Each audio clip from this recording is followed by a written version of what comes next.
cerita wayah wengi nganti kakak trino hae pripun Pak wis dadi pokoke dadi karo bapake dadi iya pada teka maning ayo tarik sugeng rawuh dumateng para tamu nggih sugeng rawuh Bapak catatan sajroning ati jatan untuk soyo welasati aku kowe dadi karwa markaleren ning kubu asmara Surya Nanda iki lho monggo Bapak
Taman Aspara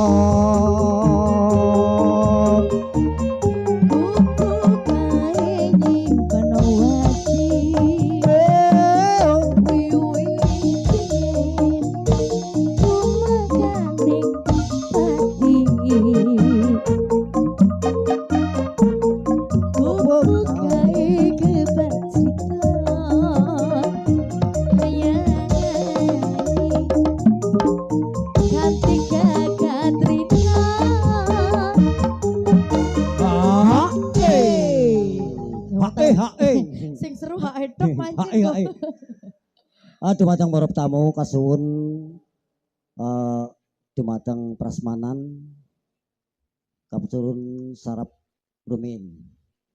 Monggo sebagian. Nggih. Catatan sajroning ati jatan lutuh asoyo iya aku kowe dadi karwa